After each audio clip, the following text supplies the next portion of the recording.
Welcome. Our topic today is flaws in thinking. There was a boy who had a visual anomaly. He saw everything double. One late evening, he and his father were sitting on the porch of their house, admiring the full moon. The father thought that it is a good moment to tell his child about his problem with seeing. My son, whatever you see double. The child thought it over. After a while, he answered, Dad, this is impossible. I would see then 4 moons in the sky. Research after research has proved that we are overconfident in our reasoning.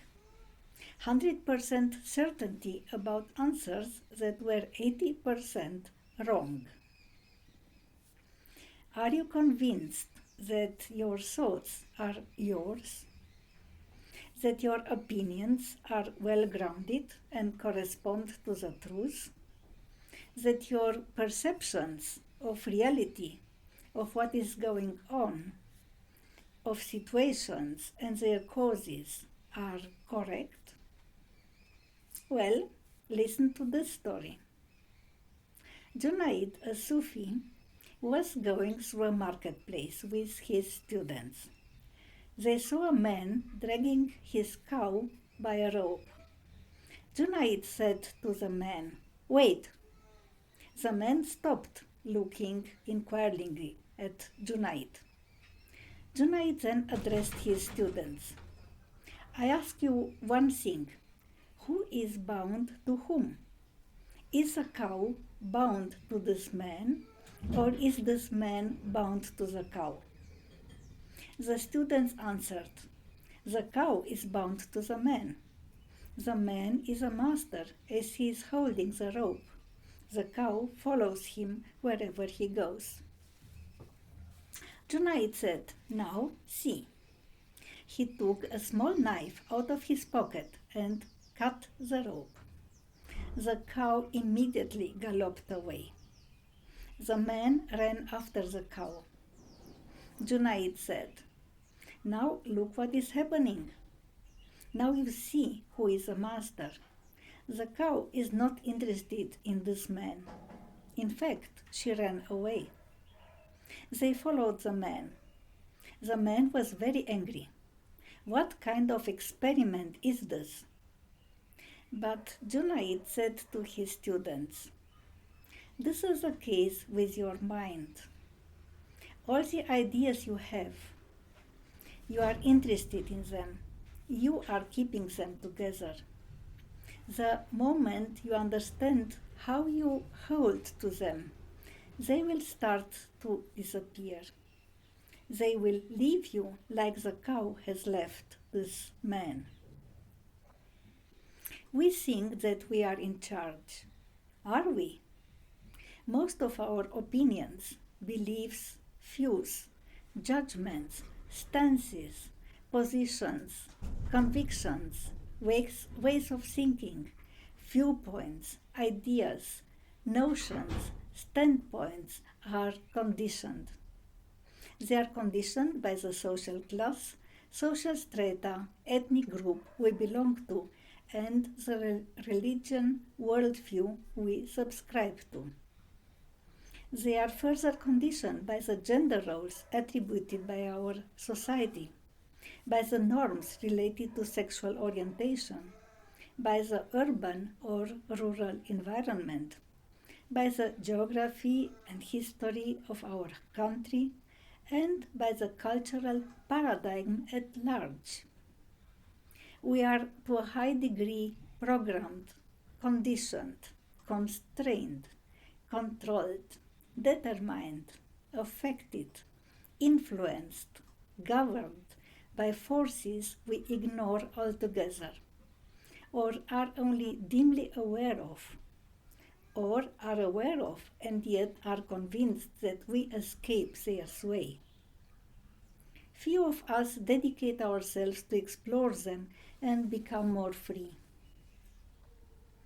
Our flaws, mistakes, and distortions in thinking are the subject of philosophy and psychology. You know about prejudices. One example. A man and a woman were talking about specific talents of the two genders. The man was convinced that women are empathic, yet intellectually inferior to men. Give me examples of famous female mathematicians, physicists, biologists, astronomers, geologists. How many women received the Nobel Prize? He asked. The woman answered, for many centuries, women were not admitted to universities.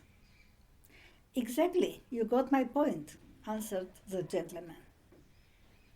Psychological observations have rendered hundreds of biases which continuously determine our day-to-day behavior. Another tale. As Nasruddin and a friend walked, it suddenly began to rain. The friend noticed that Nasruddin was carrying an umbrella and said, please open your umbrella, we are getting soaked. No, said Nasruddin, that won't do us much good. This umbrella is full of holes. So why did you bring it? The friend curiously asked. Well, explained Nasruddin, I didn't really think it would rain today. About biases. One is to formulate simple one-factor theories about complex situations. Here are two stories. Walking one evening along a deserted road, Nasruddin saw a troop of horsemen coming towards him. His imagination started to work. He saw himself captured and sold as a slave or forced into the army. So strong did this fear become that he leaped over a wall and found himself in a graveyard. He saw an open, empty grave and lay down in it. Puzzled by his strange behavior, the horsemen, innocent travelers, followed him. When they came upon him, one of them asked, what are you doing in that grave? We saw you run. Can we help you? Nasruddin, understanding his mistake, answered, you see, I am here because of you, and you are here because of me. Another tale. What is fate? Nasruddin was asked by a scholar. An endless succession of intertwined events, each influencing the other. That is hardly a satisfactory answer. I believe in cause and effect, said the scholar. Very well, said the mullah. Look at that. He pointed to a procession passing in the street.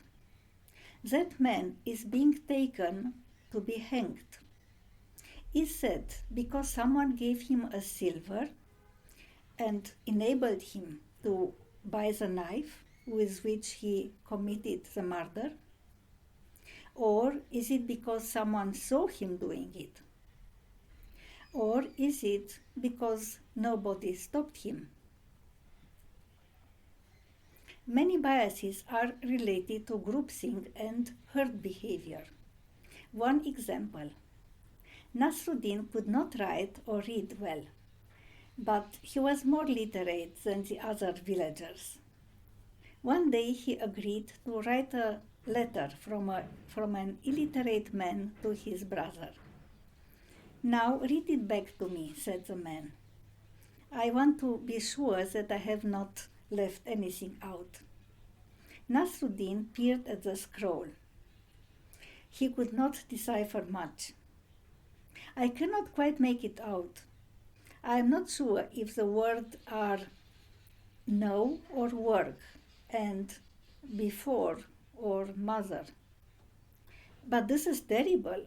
Who is going to read it if you can't?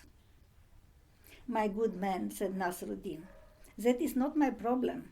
My job is to write the letter, not to read it. Besides, agreed the villager, it is not addressed to you, isn't it? A tale about how we draw conclusions. Two men were quarreling outside Nasruddin's window at the dead of night. Nasruddin got up, wrapped his only blanket around himself, and went out to try to stop the noise.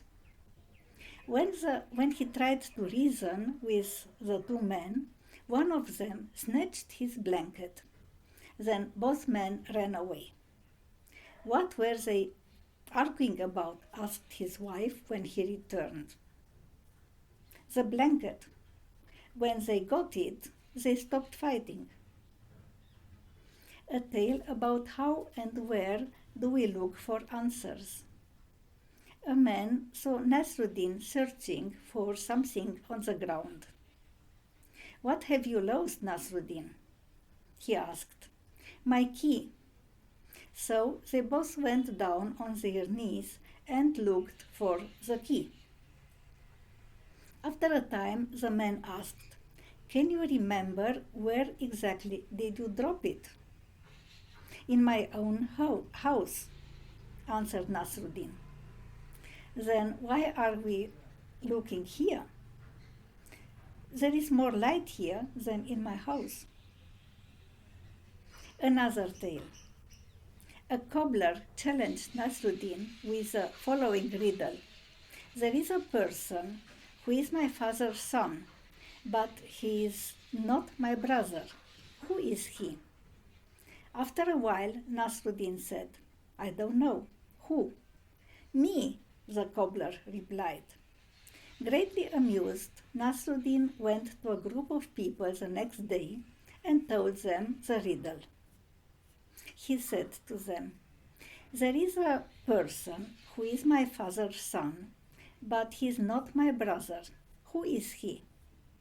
After thinking for a while, they said, Who? Nasruddin replied, Believe it or not, he is a cobbler that works on the Kalak drive. And the last tale. Nasruddin found a weary falcon sitting one day on his windowsill. He had never seen a bird like this. You poor thing, he said, how were you allowed to get into this state? He clipped the falcon's talons and cut its beak straight and trimmed its feathers. Now you look more like a bird, said Nasruddin. Now, if you think that you are less biased than other people, you have a bias called blind spot. And if your feeling still tells you that you are right, then you have the bias called emotional reasoning. See my second video on this topic, in which I address the social media with its massive thinking errors leading to the present chaos in meaning attribution. You can write to me in the comments below or contact me through my website. Stay well, stay safe, subscribe.